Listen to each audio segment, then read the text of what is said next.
Good evening, I'm Steve Hensley. The NAACP continues to call for an investigation into the Lexington Police Department. The organization initially raised questions about how police responded to a home before it would become the scene of a double murder. Chelsea Jones has the details. Well, the NAACP feel that Lexington police are not being as forthcoming as they can be in terms of sharing information about what happened when officers responded to Nikki James's home. The mother is accused of stabbing and killing her 2 children on May 2nd. Police say officers visited her home twice the day before. The NAACP is wondering if officers could have done more to prevent the homicides. The group asked Mayor Linda Gorton to open an independent investigation into whether officers followed state law and department protocol. Police responded saying that someone familiar with the James family asked them to conduct a welfare check. They explained that when officers went to James's home, they saw no signs of mental illness and did not remove her children. The NAACP is now asking police to support their claims with 911 recordings and police body camera footage. It's not an indictment on the mayor or the city council or the Lexington Police Department. It is just the NAACP trying to serve as an organization that promotes police accountability, promotes governmental and structural accountability for the safety of those involved.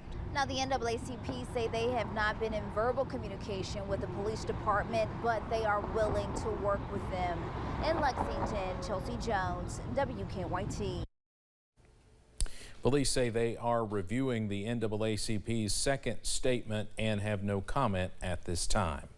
A former corrections officer has been charged in federal court with using excessive force. 32-year-old Daryl Taylor was indicted yesterday by a federal grand jury in Louisville.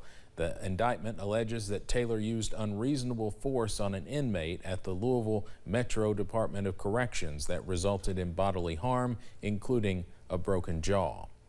Kentucky lakes, streams, and rivers will be open to everyone on June 4th and 5th for fishing.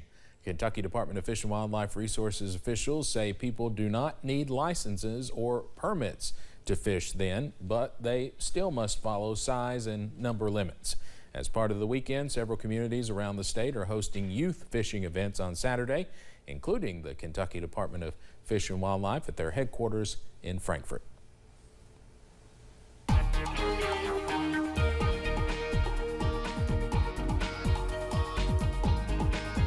Well, some of us getting in on some soggy action this evening. Others, well, we're starting to dry out and move that cold, I should say move the cold front through, move the warm and muggy air on out of the mountains. Outside at the moment, some of our cameras around the region, you see a shower in the distance from our high knob camera at UVA-wise. A little bit cooler there, sitting at 72. Mountain Parkway at Slade, nothing but sunshine out there right now, but some of those clouds still pushing through. Ahead of the front, we're in the upper 70s to near 80, but you can kind of see where that front is now.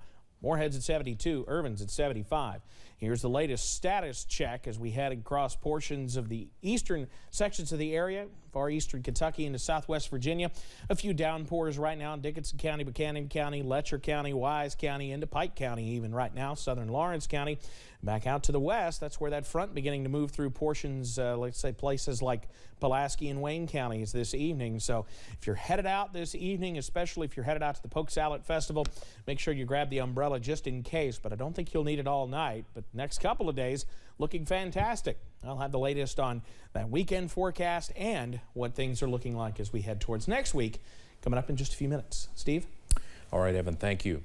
A mother who ran inside Robb Elementary School during last week's massacre is telling her harrowing story to CBS News. When farm worker Angeli Gomez heard about the shooting, she jumped in her car and rushed to the school and her children. CBS's Lilia Luciano has more of her story. Right away as I parked, U.S. Marshals started coming toward my car saying that I wasn't allowed to be parked there. And he said, well, we're going to have to arrest you because you're being very uncooperative. I said, well, you're going to have to arrest me because I'm going in there, and I'm telling you right now, I don't see none of y'all in there. Y'all are standing with snipers, and y'all are far away. If y'all don't go in there, I'm going in there. He Right, immediately put me in cuffs. She says after Uvalde police officers told marshals to uncuff Gomez, she ran towards the school. As soon as they uncuffed me, I jumped that first gate fence. And once I jumped it, I went to my son's class and I knocked on the door, and I remember the teacher saying, I'm like, hey, they're already bolt cutting the fence to get me. She's like, you think we have time to get out? I said, y'all have time. I'm going to run for my other son. Once she was assured her son was okay, Gomez ran to get her other child. I see that they're opening my son's door. I go run for my son and I get him. With both of her kids out safe, Gomez still can't shake the thought of those who didn't make it. The gunshots were still active. They were not in there. There was no one in there. If anything, when I pulled up, my car was closer to the school than where the snipers and everybody that was laying on the ground were. They could have saved many more lives. They could have gone into that classroom and maybe 2 or 3 would have been gone, but they could have saved the whole class. They could have done something. Gone through the window, sniped them through the window. I mean, something, but nothing was being done. If anything, they were being more aggressive on us parents that were willing to go in there. And like I told one of the officers, I don't need you to protect me. Get away from me. I don't need your protection. If anything, I need you to go in there with me to go protect my kids. And if anything, they were being more aggressive on us. They were more pertained on keeping us back than getting into that school. In terms of where she was, well, she wasn't outside of that hallway where the 19 officers were, outside of the classroom door that held the children and the shooter inside. But still, her frustration is something that is reverberating across this community, everyone wondering, why did it take so long to stop the shooter? Lilia Luciano, CBS News, Uvalde, Texas. The school district's police chief says he is cooperating with a state investigation looking into why Chief Pete Arredondo's orders kept officers from entering classrooms where the gunman was located for more than an hour. As more victims of the Texas school shooting massacre are laid to rest, one Texas state senator has some answers for those wondering about the police's response. State Senator Roland Gutierrez said he was told the incident commander in charge of the shooting scene was not informed of the 911 calls coming from inside the school building. We need to know what law enforcement was doing, what radio procedures were followed or what not followed. Who were the 911 operators and such? The Democratic state senator called the response a system failure that encompasses more than one person. A House committee is likely to move along a new gun reform bill today, but it is not expected to pass the Senate. Some states are not waiting, though, for the federal government to act. Following the Buffalo supermarket shooting, the New York governor and state Democrats have introduced 10 bills to tighten gun laws and close loopholes.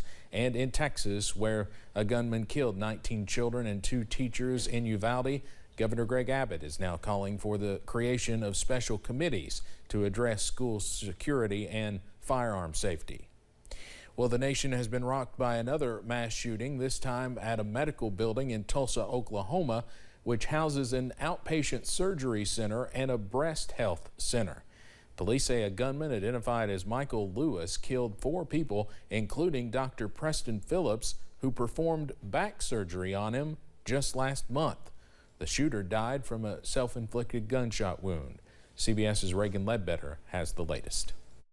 It began, authorities say, just after 4:50 p.m. when several people called to report an active shooter at the St. Francis Medical System's Natalie building in Tulsa. Around 4 minutes later, law enforcement swarmed the facility. Shots fired, we see blood on the ground. Officers entered the building on the first floor and made their way to the second floor based on the information they received. As officers were calling out Tulsa police and advancing towards a suspect location, they heard a gunshot. We believe that was the final gunshot, with the suspect taking his own life. Police recovered a rifle and handgun and said both had been fired. On May 19th, Michael Lewis went into the hospital for a back surgery. The performing physician was Dr. Preston Phillips. He came in with the intent to kill Dr. Phillips and anyone who got in his way. He blamed Dr. Phillips for the ongoing pain following the surgery. Dominica Smith is a patient service representative for St. Francis. She says she was leaving her office in the Natalie building when security told her to lock down and take cover. Just fear with all this shooting going on. I've seen it on TV this last couple of weeks, and it's startling to just have to go through that. And meanwhile, in the nearby city of Muskogee, police investigated an alleged bomb threat they believe was connected to the shooter, but no explosives were found after a search of the home in question. Now, this is the second mass shooting in Oklahoma this week after a gunman injured 7 people and killed 1 more in the city of Taft on Sunday. Reagan Ledbetter, CBS News, Tulsa. And we are just learning of another shooting incident, this one in Racine, Wisconsin. Police say multiple shots were fired at a cemetery, and there are an unknown number of victims. We are just getting this information in. The Racine Journal-Times reports multiple people were shot, and the nearby Ascension All Saints Hospital is treating an undisclosed number of victims and is on lockdown out of an abundance of caution. Of course, we'll keep you updated on that developing story out of Wisconsin. Now, President Joe Biden is expected to address the nation tonight regarding all the recent mass shootings across the country. He's expected to speak at 7:30, and you can see it live here on WYMT. Queen Elizabeth II watched on from the Buckingham Palace balcony as celebrations honoring her 70 years on the throne got underway on Thursday. Formal celebrations for the Platinum Jubilee began with Trooping the Color, an annual military review that's happened since 1760. The 96-year-old Queen is Britain's longest reigning monarch and the first to reach the milestone of 7 decades on the throne. The President and First Lady congratulated the Queen on her 70-year reign in the United Kingdom via social media today. The couple posted a video with the caption, quote, "Jill and I wish Your Majesty a joyful Platinum Jubilee celebration." On behalf of the United States, congratulations to Queen Elizabeth II on an unprecedented 70 years of service to the UK and Commonwealth, and thank you for your friendship to the American people. Coming up on Mountain News at 5:30, having bad credit can seriously impact your buying power, so how can you fix it? Tips on how to improve your credit score next. Plus, the weekend forecast is looking much nicer after a stormy couple of days in the mountains. The complete breakdown all the way next. WYMT News.